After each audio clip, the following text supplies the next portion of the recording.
Hi there, welcome to Victim to Victor, the podcast dedicated to empowering abuse survivors and inspiring healing, hope, and positive change. I'm Verma, a published author, and in every episode, I'll sit down with a guest and embark on an insightful conversation about trauma, as well as practical strategies to start the healing process. So let's get started. I hope you enjoy the show.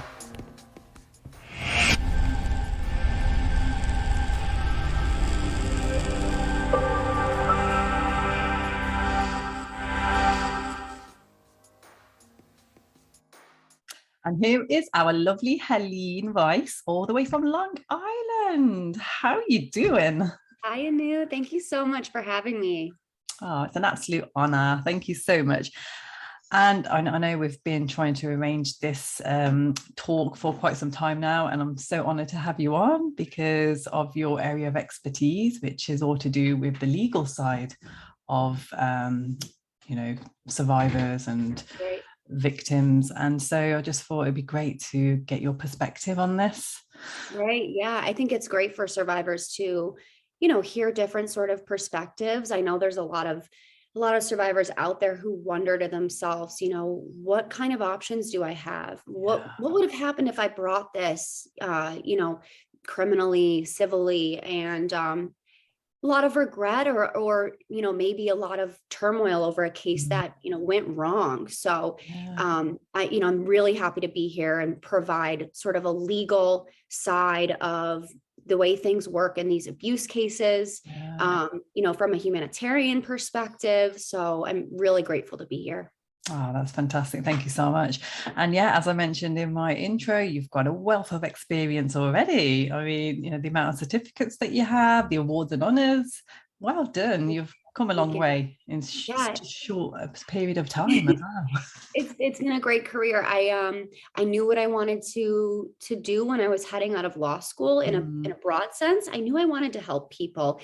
And so that's why I started out at a district attorney's office. I thought I could make some positive change and be sort of a progressive person trying to work towards the goals that, justice is the goal when you're a prosecutor, when you're working on those sort of criminal cases. And I was lucky enough to be asked to join the Special Victims Bureau when I was 26 or 27 years old. And I worked on some really, really fascinating cases, some cases that just changed my perspective on how to handle this side of things and, how to interact with survivors of abuse, and just such enlightening work at the district attorney's office. So I'm forever grateful for my experience there. It really helped me feel like I could be a confident litigator. So when I transitioned into the civil world, much different from the criminal world. It's a whole different ballgame.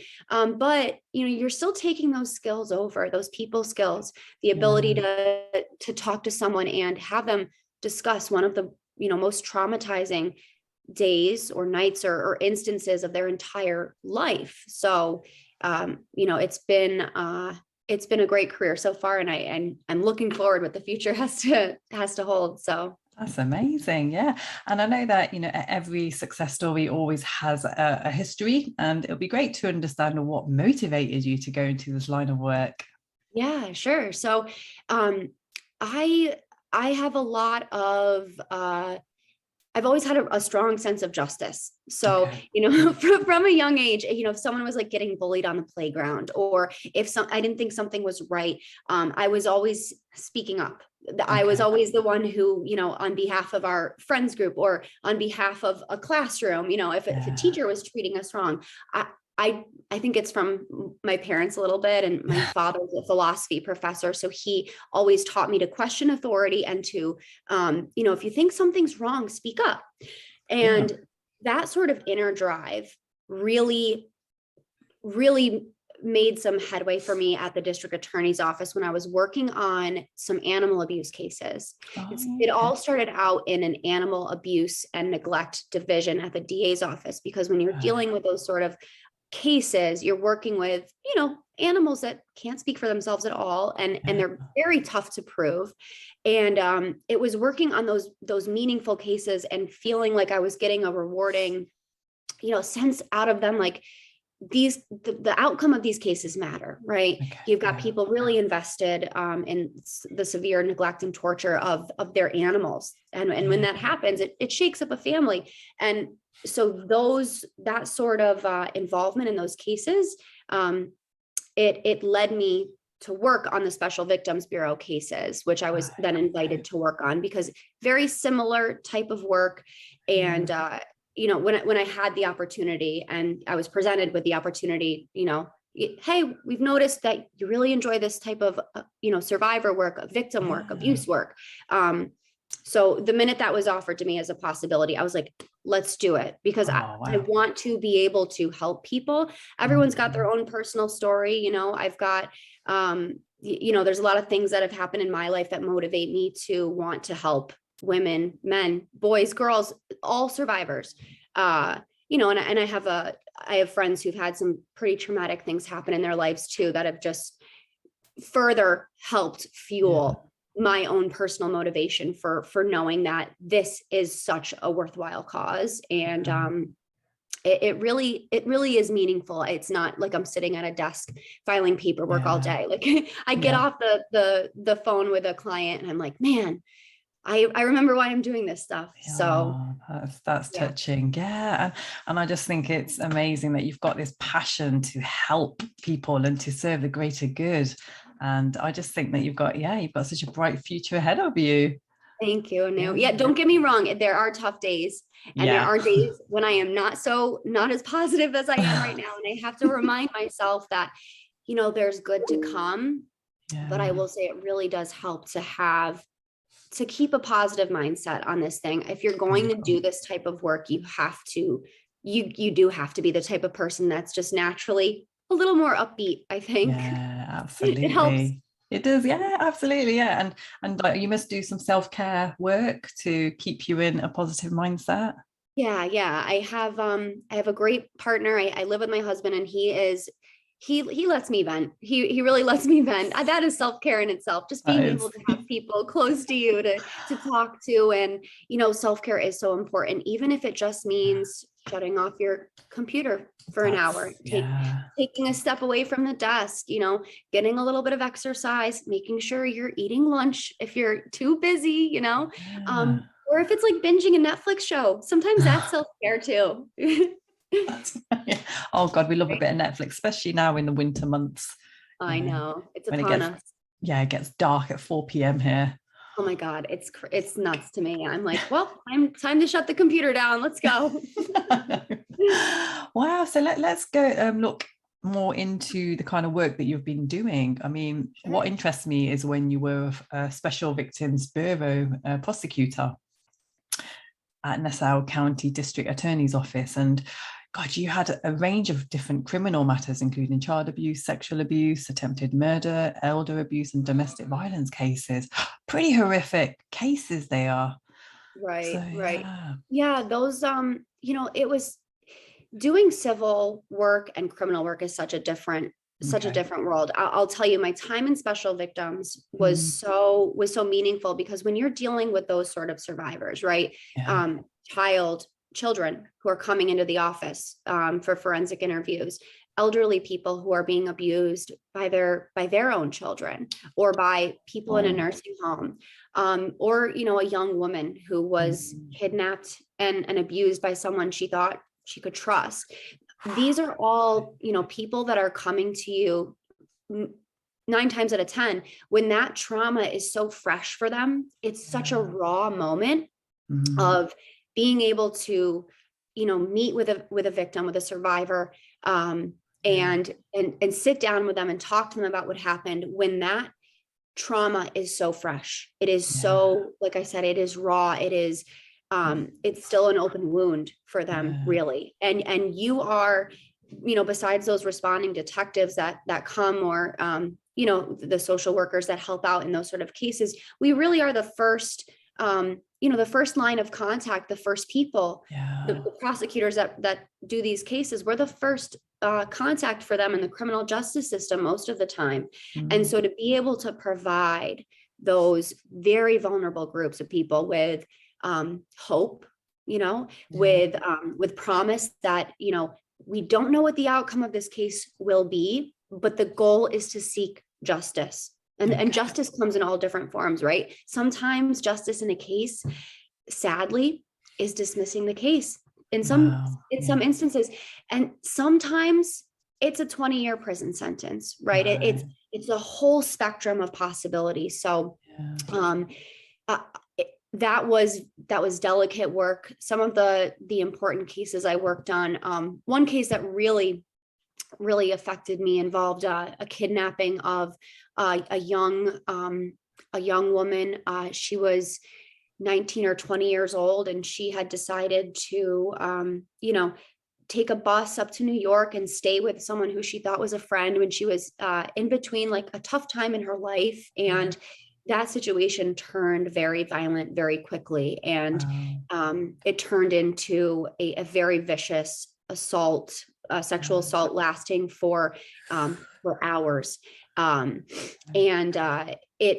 This young woman was smart enough to, and I want to provide a warning for some listeners that this is a little bit, some graphic information, but she was smart enough to make herself get ill. She made herself get sick during this encounter and convinced her abuser, who was not a bright man himself, convinced him that because she was so ill, she needed to go to an urgent care, right? She needed to go get some help.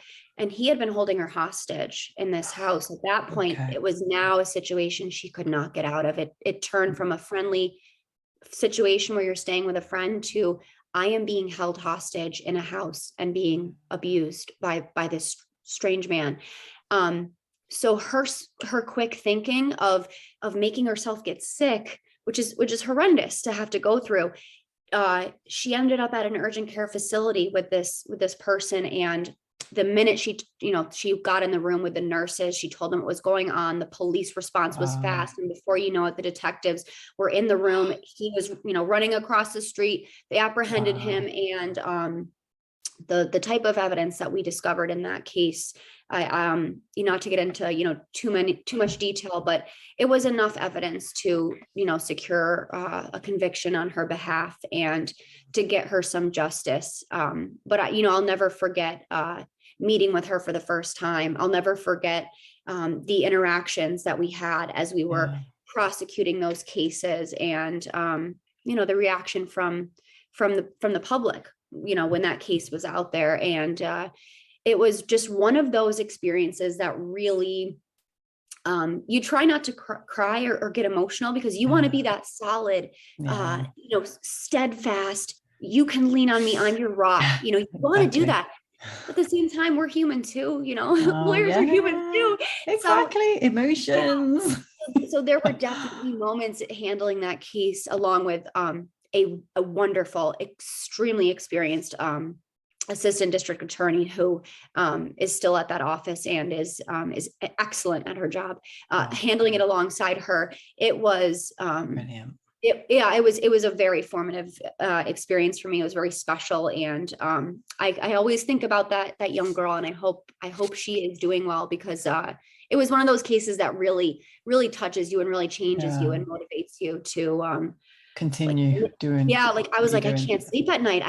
We gotta work on this case. We've got to figure out what we're doing, because you can't get it out of your mind when it's that, when it's that powerful. Absolutely. Oh, bless. Yeah. Oh God. Yeah. I can see, your emotions.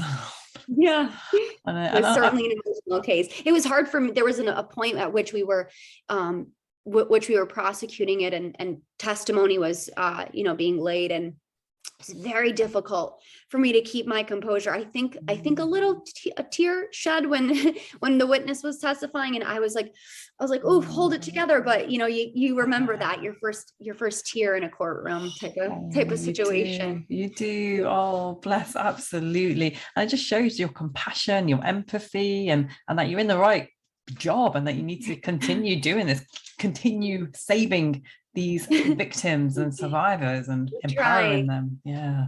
Trying my best. Yeah. So you're at Marsh Law Firm now, but prior to this, you were at Levi Konigsberg's New York office.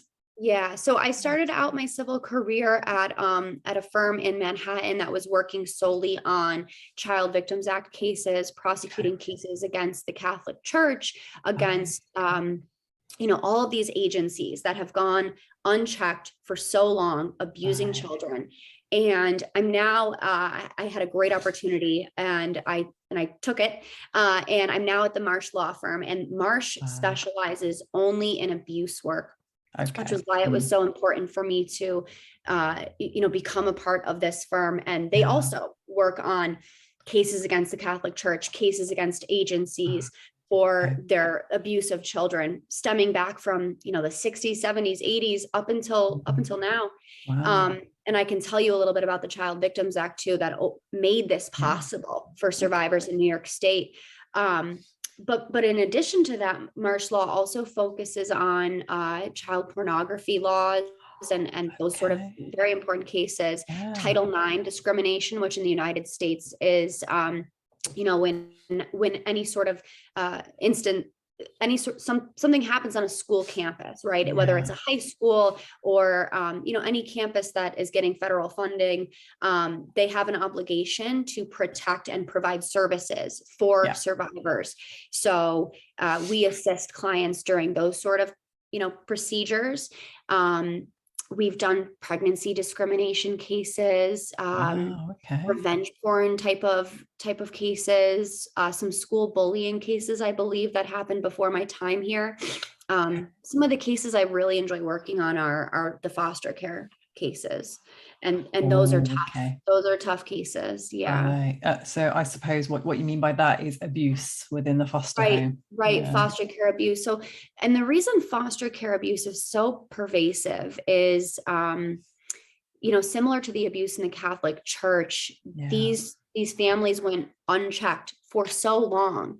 And there was a really insidious cycle of abuse going on in the New York City foster care system and in the New York foster care system in general, where basically there were not laws in place to protect children. They didn't have what we now know as the Administration for Children's Services. That's the New York City administration that puts, the regulations in effect and says, hey, this is what you've got to do to become a foster parent. This is what we're going to do to check up on you and make sure these children are cared for. It was formerly known as the Bureau of Children's Welfare. And back in the 70s, and of course, before the 70s, there were no, hard line regulations on. It was like, let's throw the kid in a Catholic charity, or, here's an orphanage. It's run by a Catholic institution. Good luck to that child. And it really wasn't until the 70s and later that we started to put these protections in place for children. And so you can only imagine, especially in a city as big as New York, that these sort of cases were just, they were gathering up, and there was, too many caseworkers that had too many cases, and they were slipping through the cracks. So now with the passage of the Child Victims Act, which was passed in 2009 and allows survivors to sue institutions and abusers for abuse that happened to them decades ago, what it basically did was it suspended the statute of limitations, which we know as the time limit that you have to bring a case, right? So most people understand this concept, or maybe have heard of this concept, that when you file a lawsuit, when something happens to you, before you file a lawsuit, you have a certain amount of time from that injury taking place when you're allowed to either file a criminal action or file a civil action. That's how the justice system is set up in the United States. You have a time limit, and we put these time limits in place, to protect the integrity of the justice system. But a lot of these statute of limitations were crafted without a purpose. And so, to say, oh, you only have 5 years, 3 years to bring this level of an assault case or a rape case is,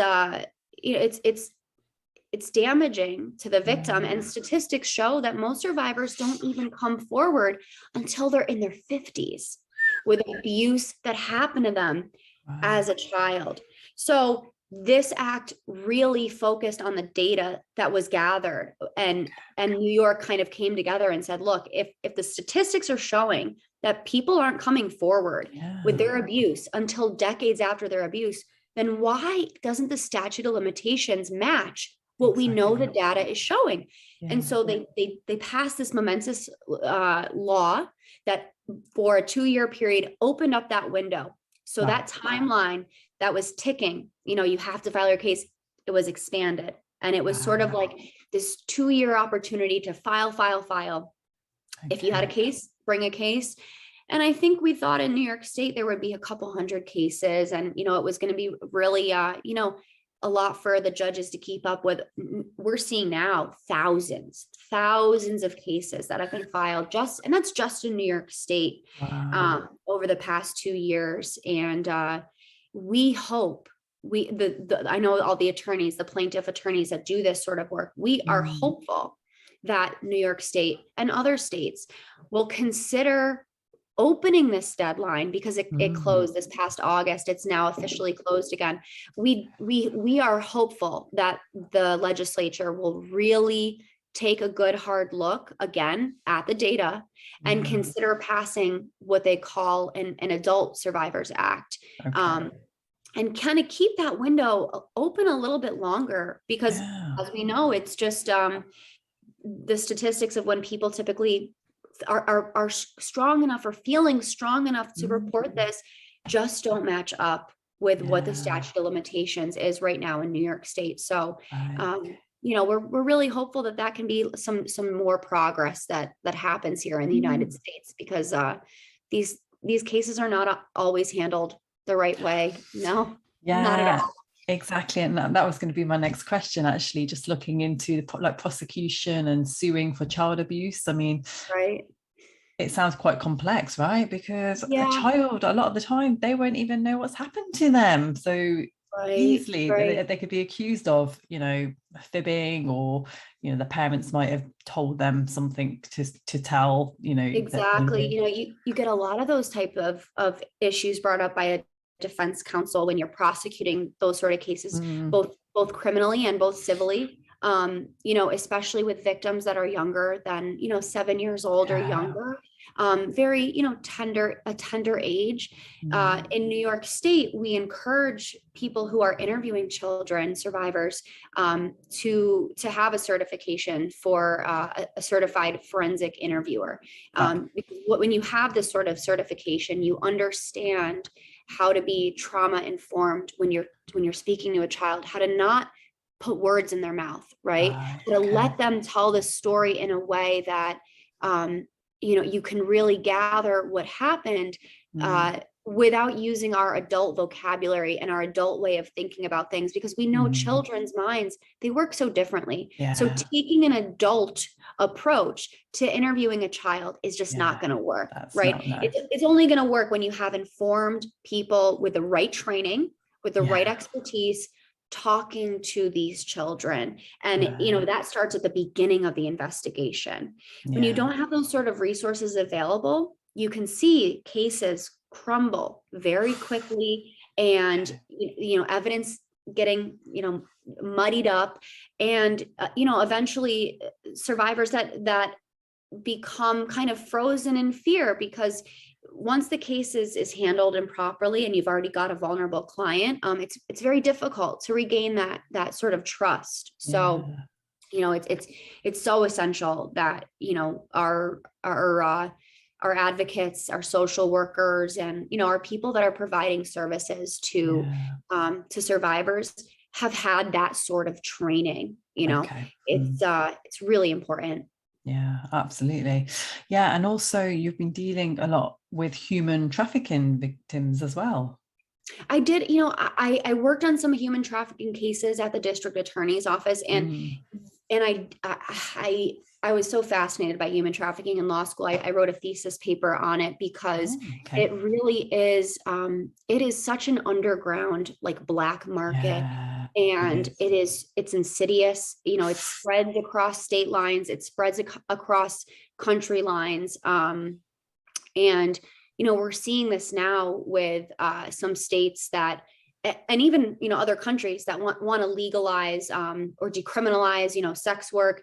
And, there's a lot to talk about with that, but some of the human trafficking side effects that you get with that are, they found that in some instances when that sort of work is legalized, there's also sometimes an influx of human trafficking cases. It's such a complicated dynamic, and it spans across countries.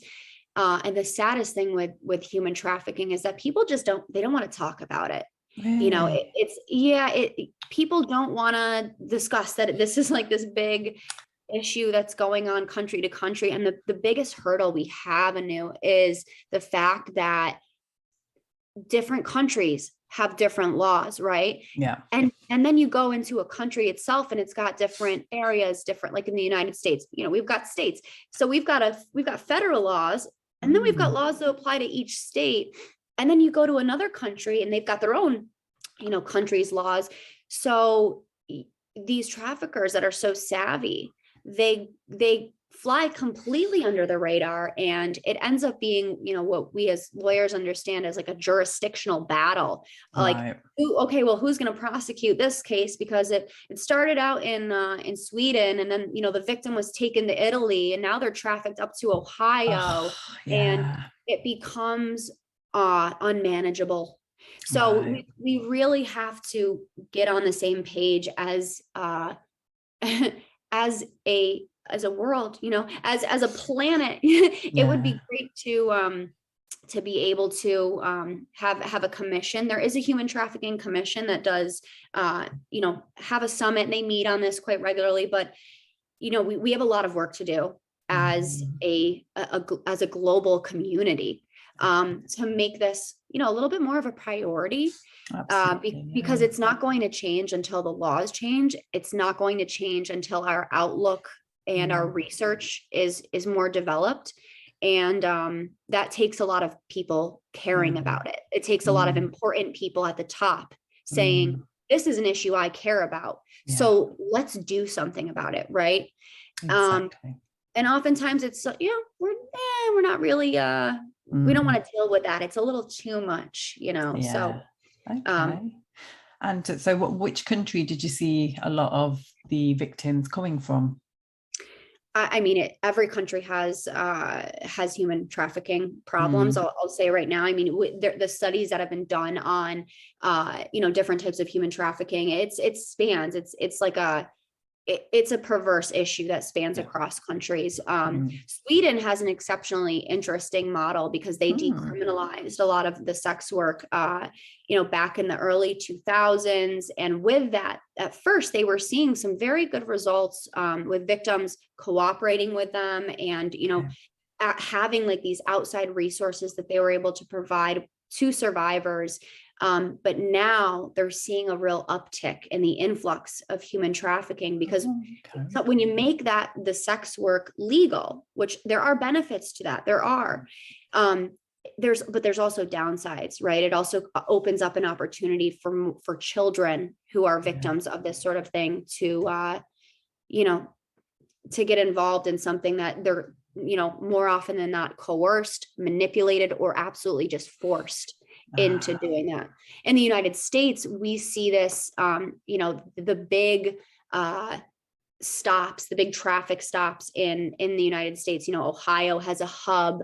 There's a hub in Washington, D.C. These really populated spots where travel is almost so much travel that it's hard to monitor. Those are the points of entry that you typically see a lot of these, prolific traffickers being able to slip people in and out of these large ports of entry, again, because it's so difficult to monitor them. So I'm excited to, to have the opportunity to get to work on a human trafficking case. Yeah. I'm not handling one right now. Our firm is open to, accepting those sort of cases, of course. And it's a local problem, it's a national problem, it's a global problem, and it's something I'm passionate about, but it is so complex. It is a complex issue. Yeah. It is. Oh, absolutely. Yeah. So hopefully, with more awareness, then, things will start to change, but it's going to take each and every one of us to obviously believe in this and to, keep doing what we're doing, keep talking and doing these podcasts. And it's important for survivors to keep reaching out for help as well. And I know that, again, that's a big obstacle when it comes to survivors asking for help. I mean, what would be your advice for my listeners if, they do require some justice and they just can't seem to get it right now? Yeah. It's tough, Anu, because it's such a case by case basis. I know that's like a typical lawyer answer, but it depends. People come from different socioeconomic backgrounds and have different experiences with law enforcement. So I would hate to say, you've got to go to the cops, right? I would hate to always recommend that, because sometimes for some survivors, the re-traumatization of that sort of situation, it can be too much. Yeah. But for other survivors, who are thinking about bringing those sort of criminal charges, who want to get justice on their behalf and are willing to take that step, a huge step of vulnerability. The first step, confiding in a loved one, of course, confiding in someone who loves you and cares about you and wants the best for you. But, once you've worked up the courage to reach out to your local law enforcement officials, it's important to know that, first of all, these sort of cases, they take a long time. I tell my clients at the get-go, is for a criminal or civil case, you have to be prepared that it's going to be a taxing experience. And I've seen it. I've seen positive results for survivors who come out and are so thankful and are so grateful that, their abuser is serving the time. There's an order of protection out. He is, he's serving the time he deserves to serve, and justice was accomplished in that case. And of course, I've seen it go, the wrong way. I've seen cases, crumble when there was nothing, nothing to do to try to solve that. And so, as long as someone has the courage and the conviction and is aware going into this, that, look, it's going to be a tough journey. But if you take the chance, and if you're courageous enough, not only are you going to help yourself, but you might be helping other people out there who this perpetrator has abused. We know that typically abusers don't just abuse one person.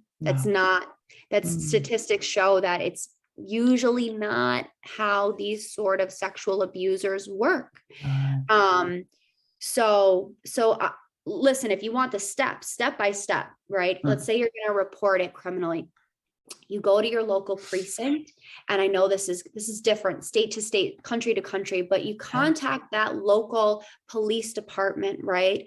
Or the local sheriff's office, or you can do a little research, see if that police precinct near you actually has a Special Victims Bureau or unit, whatever designation. They call it different things.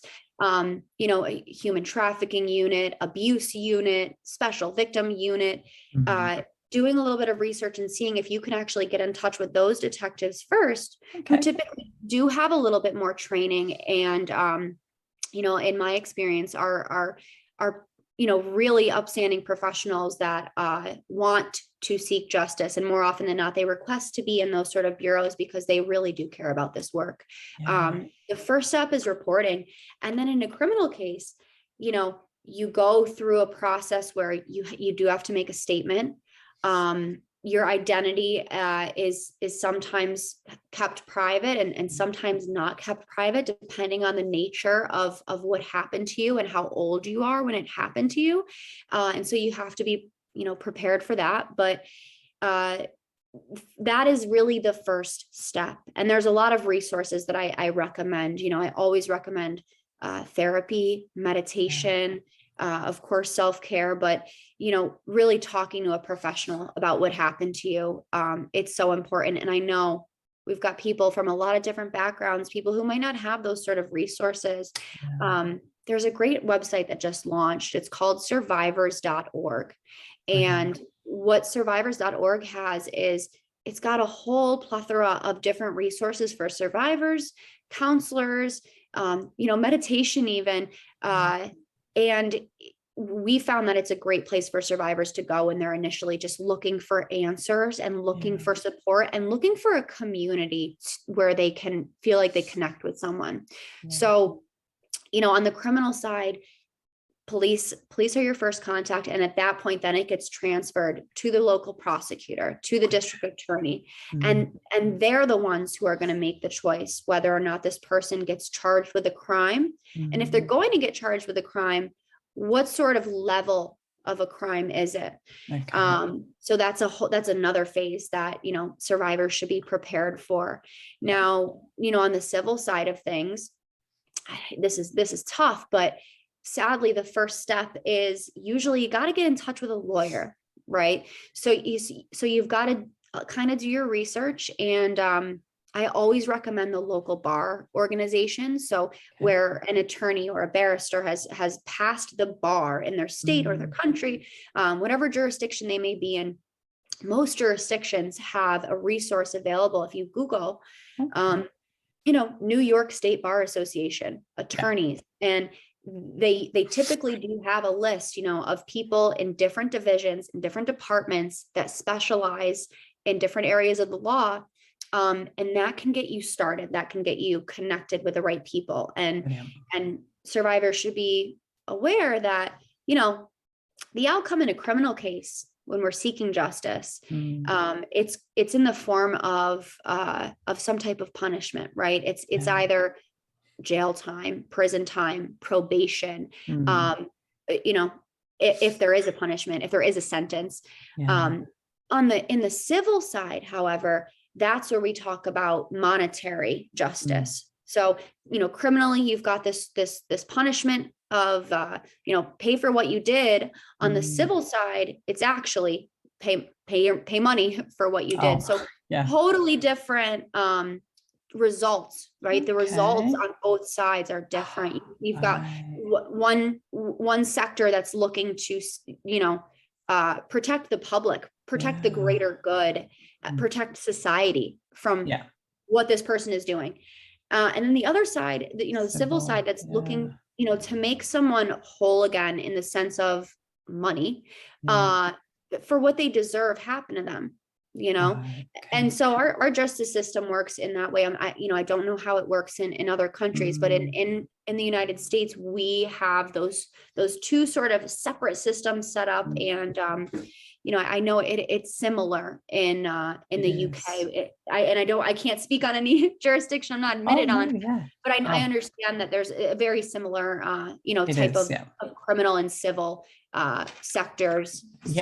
Absolutely. No, I totally agree, because I've actually had to take up some civil cases, and you literally just pay in for every document, every hearing, and it's just spend. I know. And look, it's different firms will do different things. So some firms will do a retainer basis where, you pay an upfront fee, and some firms will just take your case for free and will say, you don't have to pay us a dime. We get paid only if you get paid. Brilliant. Right. And that's sometimes that's the best way, to go. It really depends on the case. And I can't speak for every lawyer, but I always encourage survivors that are thinking about, if you're thinking about doing it, if you're feeling courageous, it's better to at least, go now, check it out, see what's going on. Because like I mentioned before, those statute of limitations can be limiting. I mean, that's what they are. They are limiting. So you've got to do it before that opportunity passes, unfortunately, because we live in a society where those time periods they're so precious. And, I would hate for someone to really want to, bring charges or bring a suit and then realize, the time has passed. And I've had a lot of cases where it's the worst phone call to say, I'm so sorry, but we can't do anything legally for you because the time has passed. And, they're really upsetting calls to make, but it's something important for survivors to be aware of. Absolutely. No, absolutely. And I think something else as well, which came up during that discussion, was that, with male survivors, I know that there's a big stigma associated with male survivors. And the thing is, when it's a woman who is the offender, how do you go about that? Because I know that in many states in USA now, there's a few different laws in place for, child abuse anyway. In fact, I think in one of the states, they say that if the child's 14, then they can't really pursue a case. Whereas if that child was 13, then they could have. Right.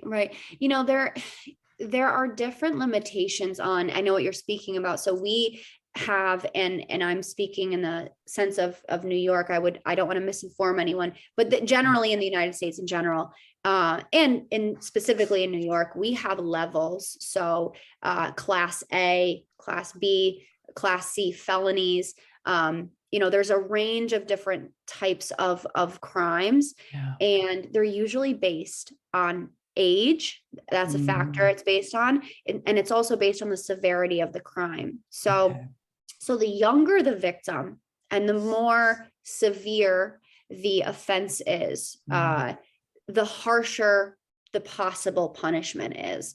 It also works in the same way. So, once you start getting into, and this is statutory, right? So this is a situation where someone is, let's say it's a school case, right? A young boy, 14, and a teacher, 24. Now that's illegal. That's called statutory rape. If it was forcible, that's, a whole nother felony. But let's say a 14-year-old boy thinks in his mind he's consenting, right? He can't, no matter what, he can't consent because he's not the age of consent, at least in New York State. So, that would be a crime. Absolutely. Right. Now different states have different regulations, but the age and the severity of the crime is what controls. Going to what you said about female abusers, that is definitely something that, as an attorney, I'm still working on changing people's minds about the fact that, abuse is not like a one size fits all experience, right? And that goes the same for the perpetrators. You think in your mind of someone who's a rapist, right? And you picture a really scary person, but sometimes they're the people who are hiding in plain sight. Sometimes they're the people who are so charismatic and so friendly, and you would never suspect them. And sometimes they're women. Statistics show men are more frequently the abusers, but just because we have a statistical, piece of evidence showing, it's typically, it's a male perpetrator. You've still got, somewhere between 6 and 10% of cases in the United States where the perpetrator is a woman. And, that might not seem like a big number, but when you break it down into cases, there's a lot of people out there, women, men, girls and boys, and any, gender identifying person, people of all types, ages, genders, ethnicities that have experienced abuse by a woman. So, I think it's difficult for people to grapple with that concept, because as society, we've placed women in this sort of pedestal as well. They're mothers, they're caregivers, they're safe, right? It's the guys we should be scared of. But sadly enough, it's abuse is pervasive, and it's very difficult for some people to accept the fact that it does happen. It does happen. I've handled those sort of cases before. I've seen firsthand the type of effects that it has. And the biggest one relates to what we're talking about. When survivors come forward, right? Let's keep with the scenario of a 14-year-old, boy and his older teacher. When he comes forward, the immediate response usually from the adults around them or the kids they're talking to, their friends, right, is like, oh, well, well, you're a guy, so like that must have been cool for you, right? Or you must have, and it's not, it's the adults around them who aren't really taking that situation as seriously, or, the children that are thinking, oh, this is kind of cool. And even the survivor themselves might not realize, like, like I'm getting the sort of attention that I wasn't getting at either at home or, something in their life. It's making them feel like they're being validated and groomed really by this abuser. And they have a good sense, abusers, they have a good sense for who are the vulnerable people to pick out. And if only as adults, we would realize that, children need to be heard when they're coming forward and they're telling you something is wrong. I don't like being around this person. I don't feel comfortable when I'm around Uncle Jerry, whoever it is, or, Aunt Sally, or teacher, or Mrs. Smith. She makes me uncomfortable. Well, we've got to ask why, right? We can't just as adults sit back and say, oh yeah, okay, like you don't like them, brush over it. That's a child's way of telling you something's wrong, something's not right here, right? And we've got to be able to listen to children. We have to take what they're saying seriously. And, most of the cases I work on now, as they're adult survivors that experience something very traumatizing in childhood, but they're now adults reflecting back on what happened to them. And more often than not, the adults around them really failed them. They tried. Some people, it's very common not to tell anyone about what happened to you until later in life. But the people who do try, a lot of people try, and their cries for help go ignored sometimes. So it's so important for us as the grownups, as the informed adults in society, to listen to our children and to respond appropriately, because it's an epidemic, and we've got to be prepared to teach our kids what's consent, right? What does consent mean? From a really young age, even giving hugs to family members they're not comfortable giving hugs to, right?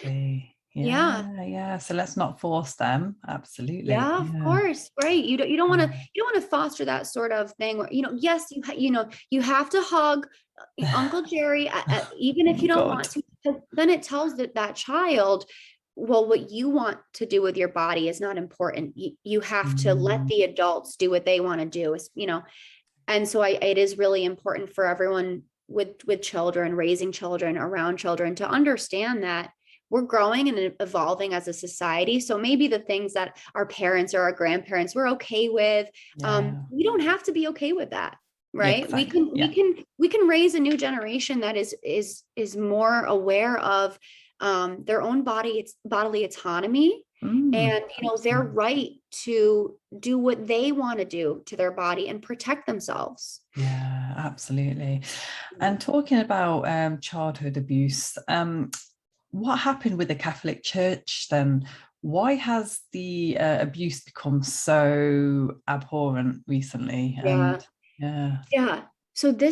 Anu, it's not a recent problem, but it's recently been brought to light.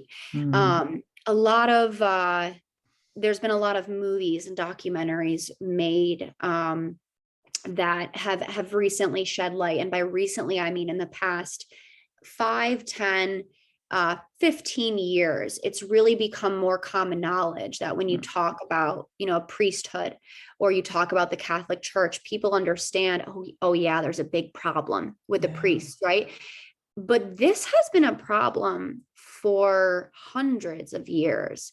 And the issue really is that, and this is, I'm not trying to fault religion as a whole here, but any sort of indoctrination, any sort of religious entity that, forces people to believe that other people, like ministers and priests, are an embodiment of God, right? Yeah. Kids and people who follow sort of religions think that these priests, well, they're like God, right? So when they're abused by a priest, they think, well, this is God, right? This is someone who embodies what I think, God is.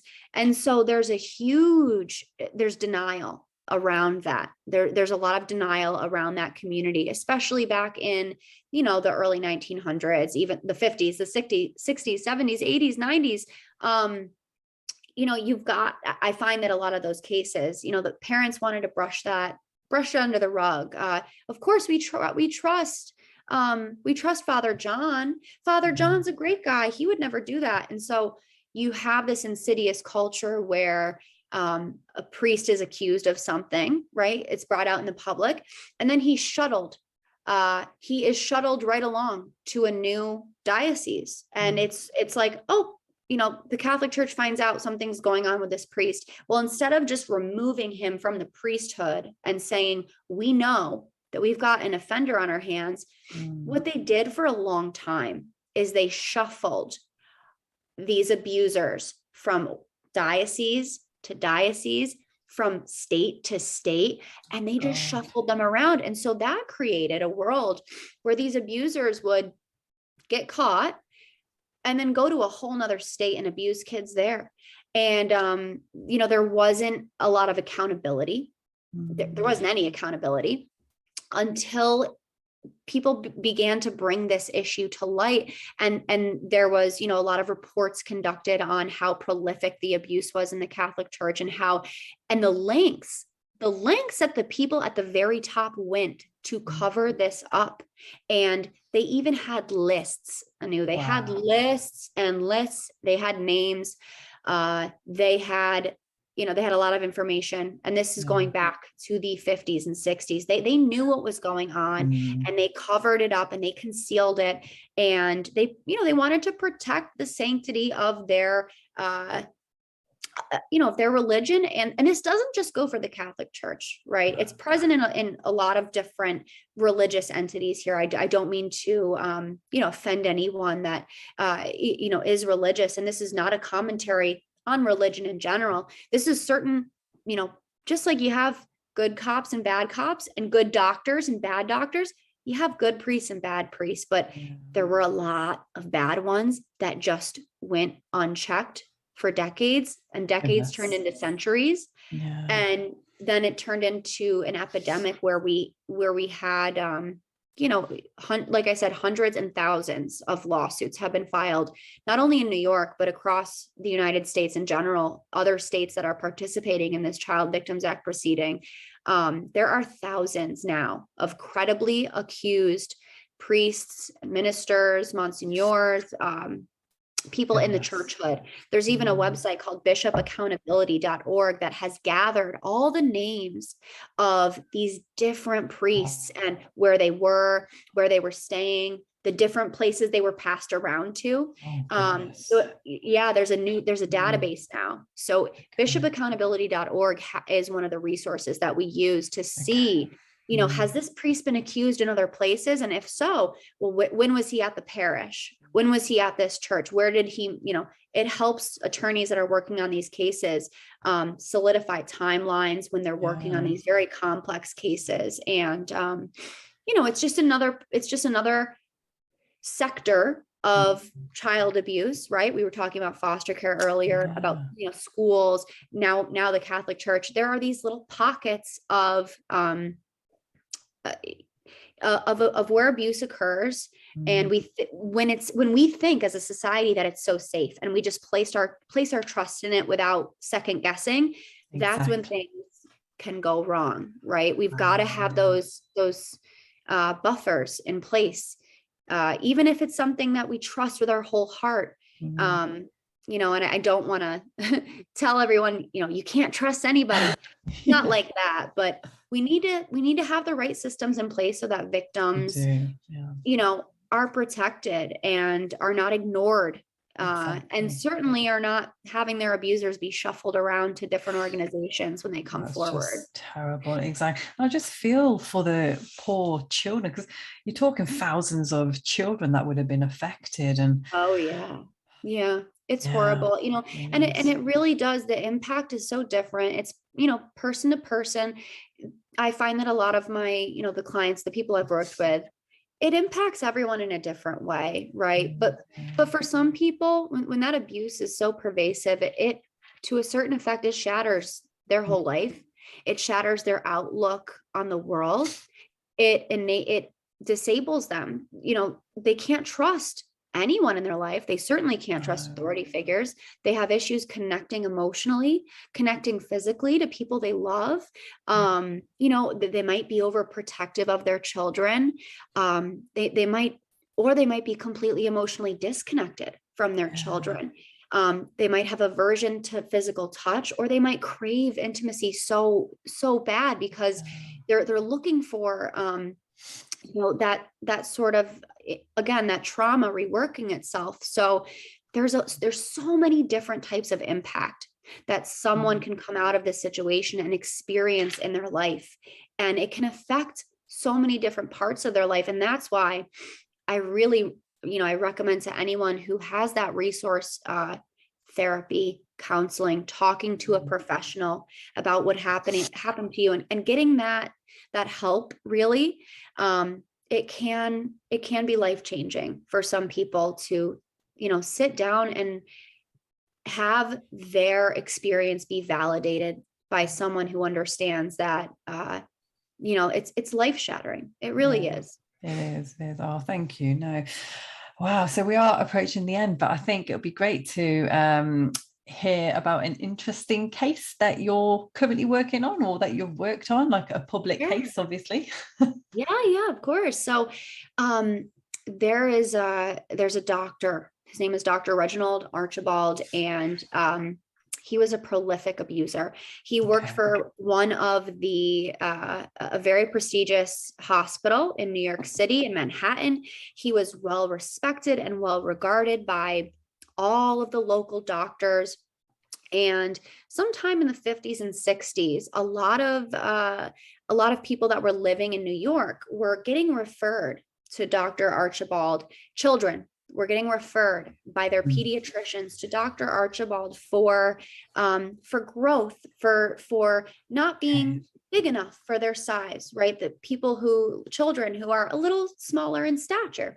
And this was done under the guise of being a growth hormone study, right? And so what Dr. Archibald did is he brought in a lot of these young children for exams. Oh God. And what we now know happened was, you know, not a typical doctor's exam. It was abuse. It was abuse stemming from simple touching, you know, escalating all the way to penetration. Photographs taken of children in the exam room, you know, completely nude, something that now we would know is child pornography. And this doctor practiced for several decades at this hospital. And so there are hundreds of survivors out there, survivors of Dr. Archibald, and the Rockefeller University Hospital where he was at is now facing, you know, a lot of civil suits in relation to these cases against Dr. Archibald. So, you know, without talking about my own cases, that he is one of the abusers that, you know, it really, when you take a look at it, and if you're interested, in any listeners out there and who are interested in, you know, reading more and finding out more about this doctor, you can simply Google search his name and see, you know, most of what I've described, if not all of what I've described, it's available for public consumption. But you know, it's a shame because we trust. This is another you know, sector we're talking about here, doctors, right? You're taught you got to trust your doctor. And you know, it's scary to go to a doctor as a little kid, and the doctor's telling you what to do, and he's telling you you've got to do this and you've got to do that, and you want to trust them, you want to believe them, and you want to think that they're people you can trust. I love my doctor. I trust my doctor, but if I was a child and something this traumatic happened to me, I don't know how I would react. I could never put myself in their shoes. But what a lot of survivors did was they were paralyzed in fear.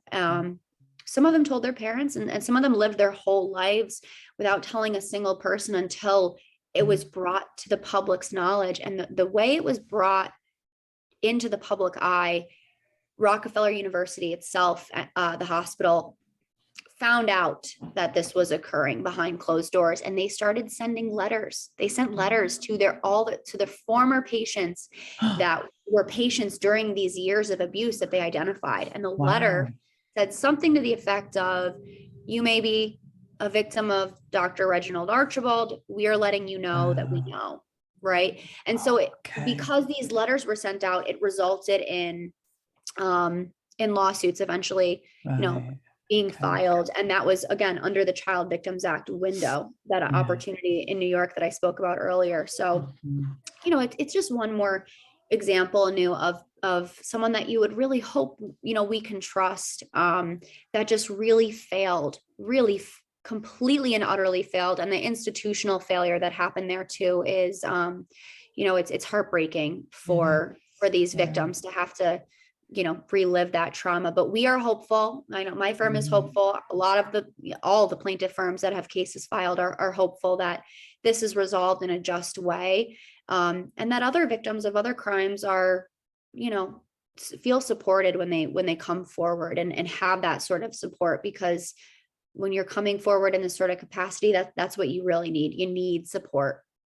Absolutely. Yeah. And I think as well, in this day and age, we wouldn't just send our children in to see a doctor. We'd go in with the child, wouldn't we? Exactly. And it was different back then. They had, different regulations, different things that were allowed. And this goes back to our conversation of, again, society is evolving. We've got new rules in place. Like you said, we can't go in, you can't just let a little child go into the doctor now. And just like that, there's a lot of different areas where we need to make sure that our laws are reflecting what we know about human nature and what we know about the likelihood of an abuse occurring, so that we can be preemptive about it instead of having to be reactive and file these cases and charge someone, criminally. Of course, we're going to keep doing that. But if we can prevent it, if we can be preventative, well, then that's a whole different story. And then that would be a real blessing if we could get more on the page of thinking, how can we prevent this from even starting in the first place? Absolutely. And it's education. And I think parents are a lot more switched on in this day and age now, and especially with the likes of yourself and me, doing this podcast. And I just think that now everyone's just so informed about abuse. So I'm hoping it's great what you're doing for survivors, to have a platform like the one you have, where they can come and they can listen, they can look at different episodes and see, maybe someone that's talking, maybe something resonates with them that, they feel a connection with. So, the work you're doing for survivors, it's just as important as any of the work that's being done out there for survivors, because to feel human connection, to feel like you have someone whose voice is, advocating for you, believes in you, knows that what happened to you is, going to change you forever, but you can still find wholeness. It's so important. So thank you for what you're doing. Oh, wow. I have to say thank you to you too for, creating justice for all of these survivors and just improving people's lives, and, actually locking away the perpetrators, because they deserve the punishment that they get. And I'm hoping that, justice is being served, and that, the kind of survivors are actually satisfied by whatever's being served. So so continue doing it. Bless. Wow, it's been an absolute honor. Thank you so much. Wow, it's such an informative conversation about the legal side of childhood sexual abuse, as well as looking at the criminal versus civil case, which, again, this is something which I've always known, but it's great that you've really clarified on the differences between that. So thank you. Oh, And yeah. and I know that my listeners will find... Happy to come back and talk about more if your viewers enjoyed, and if there's some more topics that we can cover that might be helpful for them. And I think it's really helpful for people to to hear from survivors that can connect and share stories that they connect with, and also at the same time hear stories from professionals that are actively trying to help survivors too, to know there are good people out there that really do care about these cases, that want to work to get you justice. Exactly. And believe you. At the end of the day, that's the biggest thing. Believe in the survivors and let their voices be heard. Yeah. And I guess as well, if there's anyone in New York who requires a lawyer, then you work remotely, don't you? So yeah, we have an office in Manhattan and Hudson Yards that, we welcome clients to, but we also, we work remotely. We do cases in all different states across the United States. We have connections to different sort of firms. So, if you need legal advice or support on this, don't hesitate to reach out to the Marsh Law Firm. We are here for survivors. Oh, that's amazing. And of course, please do get in touch with myself if you have any questions about this episode. And I'll be adding some links for you as well, Helene. I don't know if you wanted to kind of give any details now. I'll share. I'll give them my LinkedIn. I'll give them my public Twitter handle, and I'll give them our firm's website. So if you guys want to visit, the Marsh Law Firm, I'll make it very accessible and talk with the news. So you guys have those resources, especially in survivors.org. Again, another great website that it just launched. Actually, I was just at the launch party last week, and it's going to be providing a really excellent resource for survivors to feel like they have some support. So support is everything, isn't it? Absolutely. To be heard and to be seen. So again, we are here for you, my listeners, and I hope that you found this episode to be of huge value, because I know I sure did. And please do tune in again for the next episode. And until then, stay blessed, stay safe, and let's get justice. Take care, my friends. Bye. Thanks for tuning in to today's episode of Victim to Victor. Subscribe so you don't miss out on new episodes, and be sure to follow the podcast on socials to keep updated on what's next, and share Victim to Victor with family and friends to help grow the community and spread the positive healing energy.